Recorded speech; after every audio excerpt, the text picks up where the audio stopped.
Movie number 1 is called The Black Hole. In the opening scene of the first movie, we are introduced to a guy named Charlie, who is working alone at his office during the night shift. His facial expression clearly reflects his discontent with the mundane nature of his job. In one instance, Charlie is seen photocopying some of the office documents, but the photocopy machine does not appear to be functioning well. As a result of this, he presses the button repeatedly and even resorts to kicking the machine. A short while later, a sheet of A4 sized paper comes out of the machine with just a large black circle drawn on it. This only intensifies his frustration as he believes that something is wrong with the machine. He puts the A4 sized paper aside and tries checking for any flaws in the machine, but finds none. Feeling tired, Charlie takes a sip of his coffee and places the cup on top of the paper. In an unexpected turn of events, the cup falls through the black hole on the paper, leaving him in utter shock. He then slowly puts his hand into the circle, which actually looks like a hole, and retrieves his coffee cup. At this point, Charlie realizes that this black hole acts like a portal, enabling one to reach inaccessible objects beyond any kind of barrier. Excited by this revelation, he decides to conduct several experiments with it. At first, he places the paper on the vending machine and puts his hand inside, stealing his favorite chocolates. Realizing that he can go much further than that, he quickly goes to the locker room and places the A4 paper on one of the lockers. He then reaches his hand inside and starts to steal the stacks of money from there. As his greed intensifies, he tries to delve deeper into the portal for more money. Eventually, he crawls entirely inside, after which the paper slips and falls off the locker, thus trapping his greedy little raccoon ass within.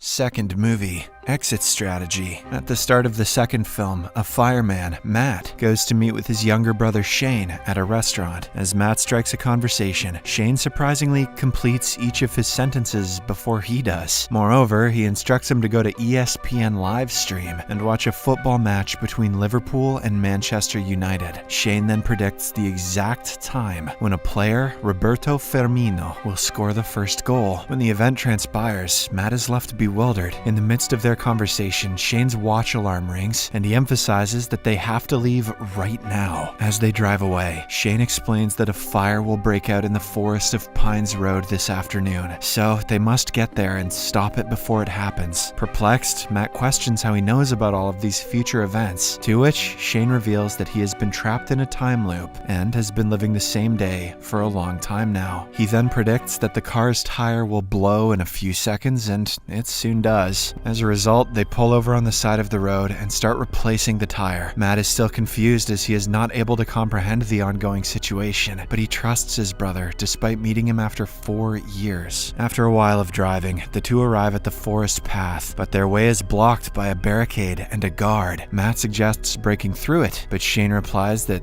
they have tried that before, which resulted in a fatal crash. In a bid to try something new, Shane approaches the guard and informs him that he has found his missing dog. He also provides him with an address, making the dog owner happy. The guard then leaves to retrieve his pet, while the two brothers make their way into the forest on foot. Matt wonders if it was hard for him to find that missing dog, to which Shane responds that he was the one who abducted it. After some time, the duo comes across a group of little girls playing with fire. Matt quickly blows out the flame and instructs the children to go back home. He is glad that the potential forest fire has now been averted. However, his assumption proves to be wrong when he receives an emergency message on his pager, alerting him to a fire in the city. Upon hearing this news, Matt realizes that his brother deliberately brought him here to distract him from the actual fire incident. Upon demanding an explanation, Shane finally admits that he has been reliving this loop in an attempt to save Matt from the city fire. He claims that they tried to stop it hundreds of times, but in each instance, Matt ended up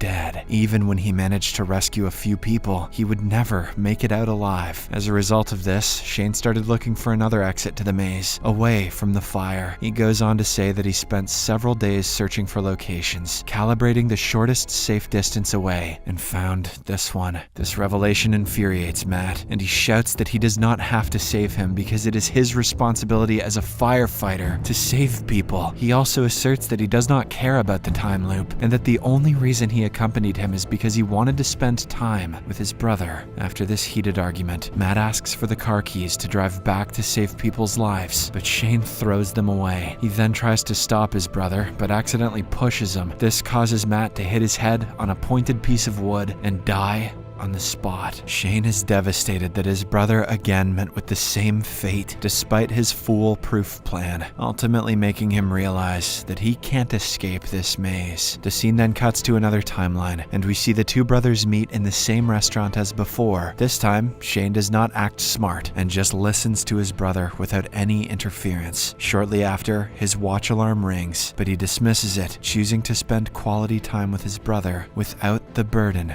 of the time loop. Movie 3, Laboratory Condition. The third movie opens with a physician, Emma Holloway, who discovers that one of her patients has gone missing from the hospital ward. Puzzled, she inquires about it to the front desk, but doesn't find any clues. Shortly after, one of the staff members tells her that the patient has passed away, leaving her bewildered. Tension heightens when another staff member reveals that the morgue hasn't received the body yet. Emma then orders the staff to search the entire hospital, while she walks outside to light up a cigarette. During this moment, she notices an ambulance driving away, making her suspicious. As a result, she tails it in her car, leading her to a secret lab facility. She cautiously makes her way inside, where she witnesses her patient being escorted into a room. Emma then confronts one of the workers, Robbins, demanding her patient back. As they get into an argument, the head of the laboratory, Marjorie Kane, intervenes. She introduces herself as the chair of the Graduate School of Neuroscience, and also explains that they are carrying out an experiment to prove the existence of the soul. She believes that the soul is a physical entity that can be extracted from the human body. What an idiot. Robbins further guides Emma through the chamber, explaining its intricate details. He highlights their capability to detect and measure any force entering or exiting the chamber. Turns out that the chamber functions almost like an atomic net, preventing even microscopic entities like light and air from passing through. Marjorie then requests Emma to support them in their experiment and help prove their hypothesis. Despite her initial hesitation, Emma eventually agrees. Shortly after, a young lab worker, Alice, shows up at the scene with Emma's patient, who appears to be in critical condition. Seeing this, Emma insists on transferring the elderly patient to the ICU, but Marjorie shows her his medical report, pointing out that he won't survive much longer. As a result, she asks for Emma's permission to conduct the experiment on the old man and study his dying process. In order to convince her, Marjorie asserts that her patient's death can hold great significance in their laboratory rather than in the hospital. With the final consent of Emma, the patient is sent to a highly secured testing chamber. As the experiment commences, the team observes it through a large glass window outside. Not long after, the patient's health begins to deteriorate, causing their systems and sensors to start beeping. Following this, the laboratory personnel rush to their desks to closely analyze the dying process. Emma appears to be concerned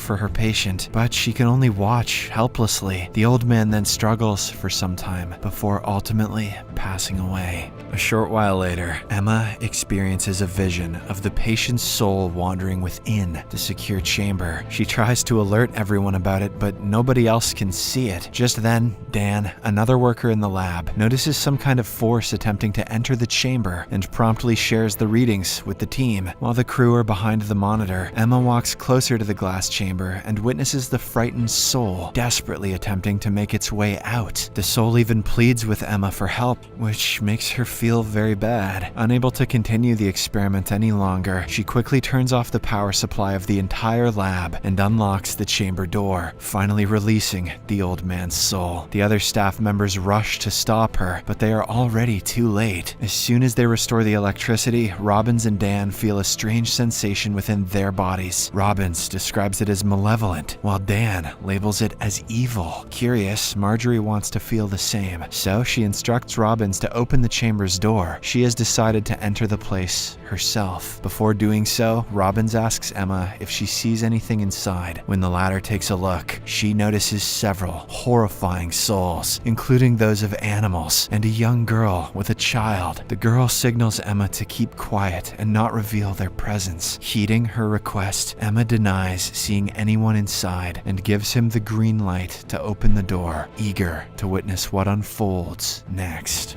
Movie 4, Other Side of the Box. At the beginning of the fourth movie, we see a couple, Ben and Rachel, who are cooking dinner together and flirting simultaneously. Their romantic moment is abruptly interrupted by a ring at the door. As Ben peeps through the window, he notices that it is their old friend, Sean. Rachel does not want to see him, revealing that they share a bad history. As a result, she walks inside the bedroom. While Ben invites him in, we see that Sean is holding a gift box, which he hands to Ben. Believing that he is doing this to apologize for what happened in the past, Ben accepts it. After a while of awkward conversation, Sean asks him if Rachel is at home. However, Ben does not want him to meet her, so he lies, saying that she went to her parents' house. Following this, Sean insists Ben open the box right away. The latter agrees and opens it to find nothing but absolute dark void. Before Ben can ask about the details, Sean hurriedly leaves the place, apologizing to him repeatedly. Left in a confused state, Ben grabs a flashlight and uses it to look into the void, but its light also fails to penetrate the darkness. He then takes a pencil and drops it inside the box, but there is no sound of the pencil hitting the bottom. Curious, Ben tries to put his hand inside, but is stopped by his girlfriend. Just then, Ben recalls a letter that was attached to the present box. In it, Sean has warned him not to divert his gaze from the box. He also apologizes for giving it to him, citing his lack of choice. While trying to comprehend the meaning of the letter, the pencil that he had dropped rolls towards his feet. Ben picks it up, and then as he turns his gaze back to the box, he is startled by the sight of a creepy half head coming out from the box. They try talking to the mysterious man, but the guy doesn't speak a word. Ben slowly moves to reach his phone, but the man keeps his gaze fixated on him. He then dials Sean's number, but the latter does not pick up the call. After numerous failed attempts, Ben suggests that they run away from the house, but Rachel reminds him that they aren't supposed to avert their eyes from the unsettling man. Shortly after, she comes up with an idea, and the pair decide to look away for 3 seconds to check its consequences. When they turn their sight back, they see the man's 2 hands clutching onto the box's edge, appearing as if he is attempting to climb out. Sensing the imminent danger, Ben asks his girlfriend to keep watch over the box while he decides to go out in search of Sean. Rachel is clearly terrified since she doesn't want to be left alone with this eerie figure. However, Ben somehow manages to convince her and hands her a kitchen knife before leaving. On the way, he calls his friend again and finally receives an answer this time. Sean freaks out upon learning that he has left the box at home with Rachel. He states that he had given the box to Ben and that he was the one who had to keep an eye on it, not Rachel. Hearing this, Ben is concerned about his girlfriend's safety, so he rushes back home, disregarding Sean's warning. Upon arrival, he finds the house shrouded in darkness and disarray, with no sign of his girlfriend. Just then, he hears some sound emanating from the basement, prompting him to head down there with a flashlight. He cautiously descends the stairs and notices the creepy man taking a shower there. In a blink of an eye, the man vanishes, which scares Ben's heart out. He proceeds to escape upstairs, only to discover that the basement door is blocked by some shadowy figures. These figures also follow the same pattern of the creepy man and move when they are not being looked at. The situation further intensifies when Ben sees the creepy man on the other side. Now, Ben is trapped, as turning towards one side attracts the mysterious entity from the other side. Unable to keep his eyes on both sides simultaneously, these eerie figures get closer, turn